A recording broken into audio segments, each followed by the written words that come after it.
evening. It is Friday, May 5th, 2020, and it is 6 p.m. in the capital of the United States of America, Washington, D.C., and you are tuned to the Critical Hour here on Radio Sputnik. I'm your host, political scientist, author, and nationally syndicated columnist Dr. Wilmer, and for the next hour, we will explore and analyze the salient news stories that are impacting the global village in which we live.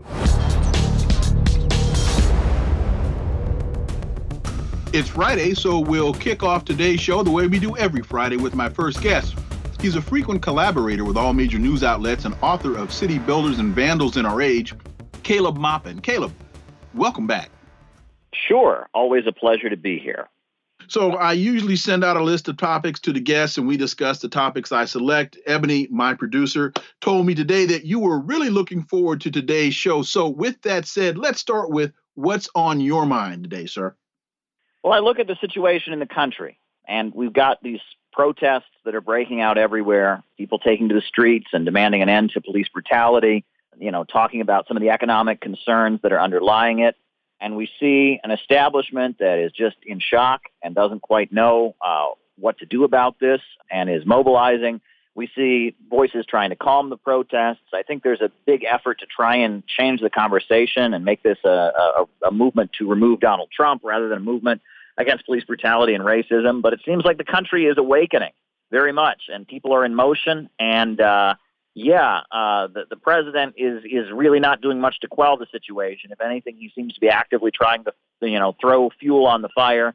We've got ex-generals in the military calling him out. This is a big moment. I think we're going to look back and say that June of 2020 was pretty big in impacting the history of this country. We haven't seen anything like this in a long time.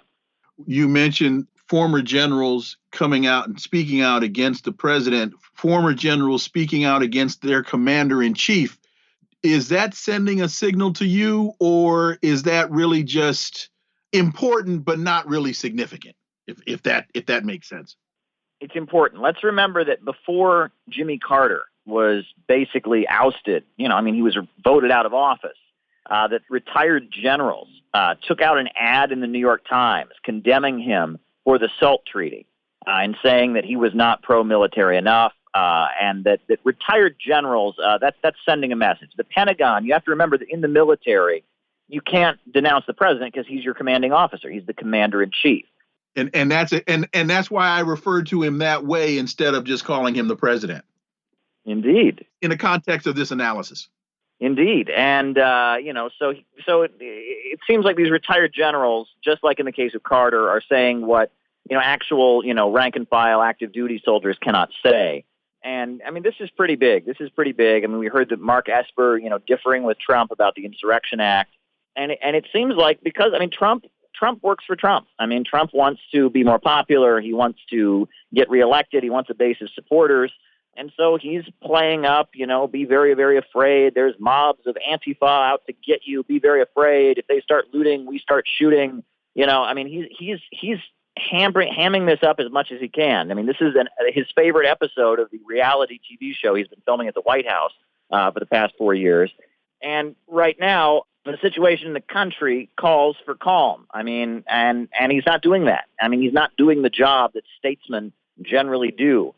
And that all points to things in the country, and figures within the establishment possibly moving against him. This is a big confrontation within the power structure of the country because Trump is clearly not interested in bringing the social peace that the government is generally expected to bring in these kinds of situations. You mentioned Antifa, and help me out because you're, I think, a little better versed in this than I am.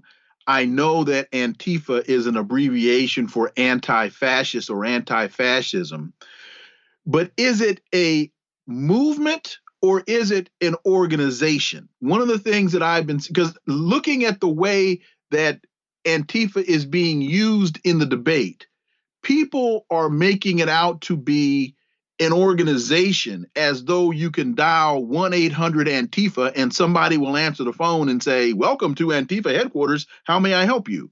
As opposed to being more of an ideology and a movement. Well, it's kind of like the hysteria around the black bloc for a while because, anyone can put on black clothes and say they are part of the black bloc and that they're black bloc, right? The same with Antifa, right? Anyone can put on a mask and go fight a right winger or something and say they're Antifa. Now, are there probably networks of activists that support each other? Sure. Are there different groups that do those kind of things? Sure. But there is no one organization. Thank you. And there's this narrative on Fox News that that there's this group of masked hoodlums who go around beating up random people who have conservative views, and that's why you need to vote for Donald Trump, because he'll protect you from these dangerous thugs that are going to just beat you up because they see that you go to church on Sunday, and he's going to protect. I mean, this is a Fox News kind of narrative, and it's bizarre because first of all, U.S. law does not actually give domestic terrorism the designation. Right. There is a designated list of foreign terrorist organizations. Right. And those are organizations around the world you can't do business with, you can't associate with under U.S. law. But there is no domestic terrorist organization designation. So, I mean, when I saw that, it occurred to me that what's probably going to happen is the DOJ will probably hit people, arrested for acts of vandalism or violence or whatnot during these protests. Will probably hit them with federal terrorism charges. I think that's likely to occur. And there may be some attempt to go after groups perceived as funding or supporting protesters. But you can't designate a domestic organization as a terrorist organization, number one. And number two, there is no Antifa. There is no Antifa Incorporated. Now, that's not to say that now there won't be somebody who sets it up just to get to be the center of attention. But, I mean, this is kind of silly. I mean, but it shows how the White House is increasingly, it's not really concerned about reality or real policy. It's concerned about framing itself. It's concerned about telling a story. It's a television program. And he's pandering to his conservative audience, getting them stirred up and not trying to quell the unrest in the country. And that, I think many in the power structure view as very, very dangerous. You mentioned the president pouring gasoline on the flame. He said earlier today, quote, "We all saw what happened last week. We can't let that happen."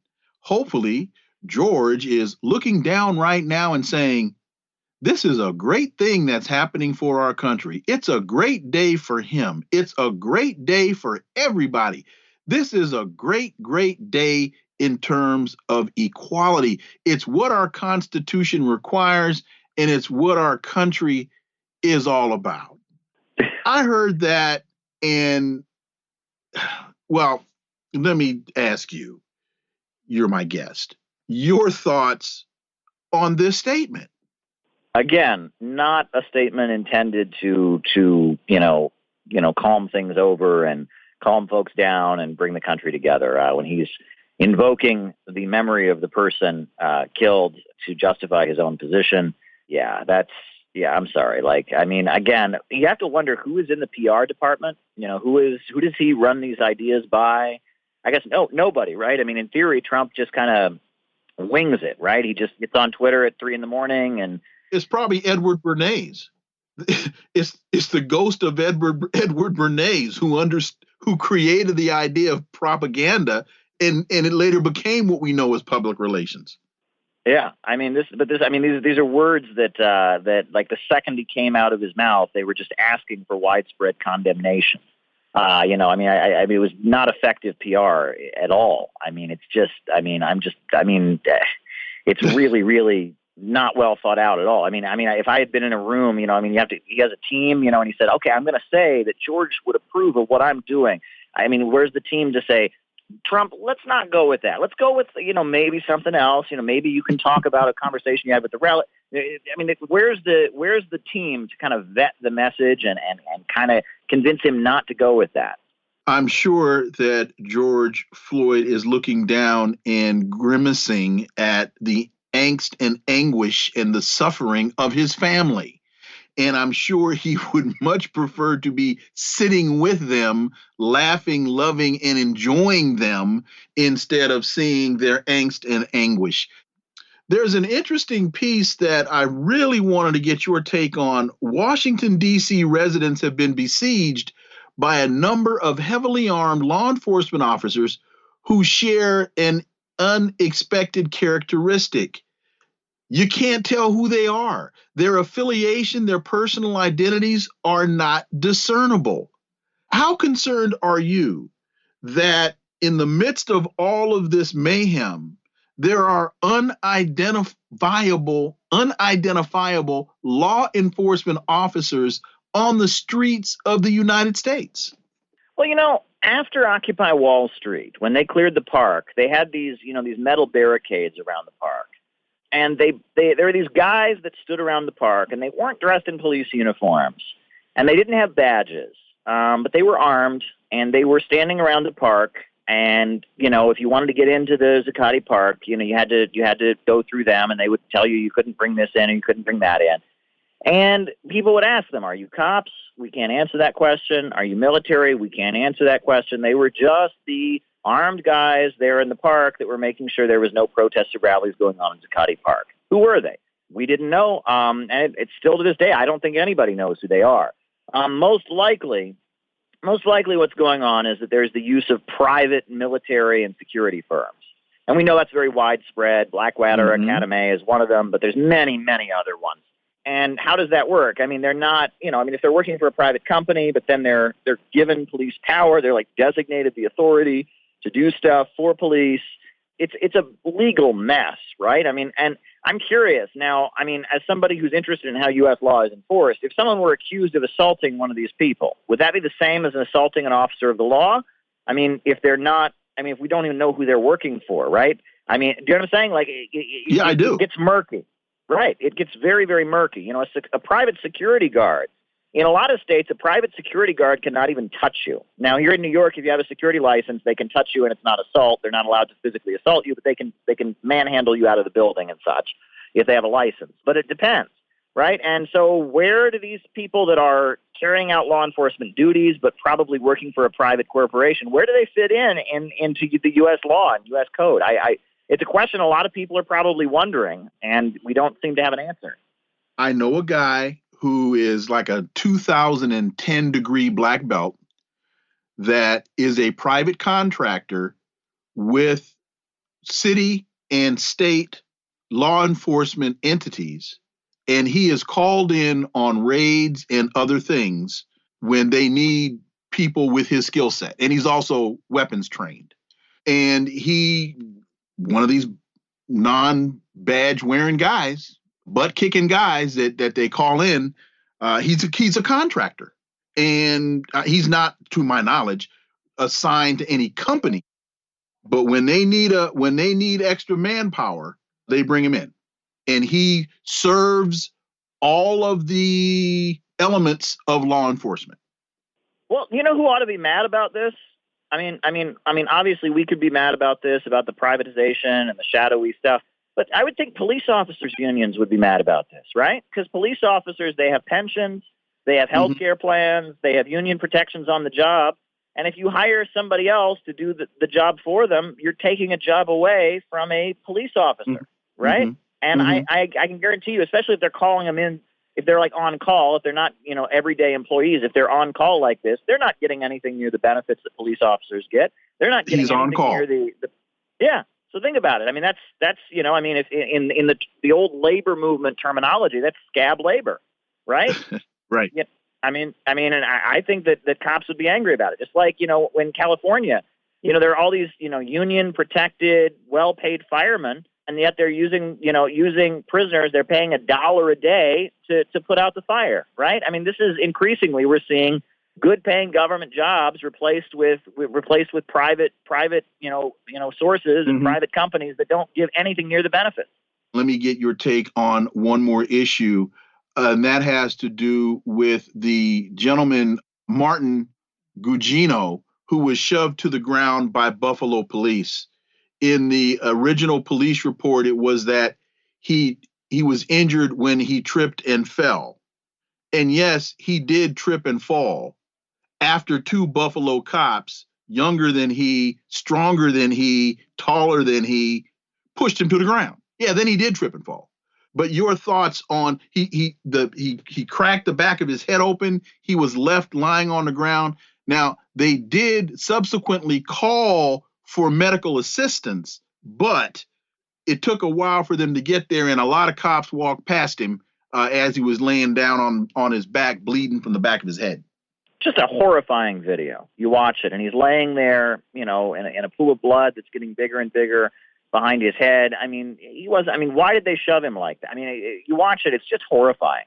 It's just absolutely horrifying, everything about it. And that this is what has become normalized and accepted in our society. This is going to lead to a blowback. We're already seeing an explosion in response to that kind of thing being tolerated. Final question to you about this. Does that video stir the souls of white people to say, look, now they're even doing it to us? I think so. Yeah. Unfortunately, I think there's going to be a section of the right wing that'll say, well, he was protesting, so he was up to no good anyway. But I think for most people, no one can look at that video and say that was acceptable behavior. That's just, you look at that and you just think, what was he doing? He was walking, they shove him to the ground, and then they're not even going to help him. They're just going to leave him there. Unbelievable.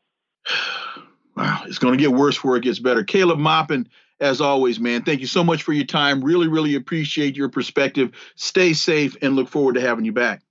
Same to you, and best wishes to you and your family. Thanks, man. Folks, you're listening to The Critical Hour here on Radio Sputnik. I'm your host, Dr. Wilmer Leon. There is more on the other side. Stay tuned.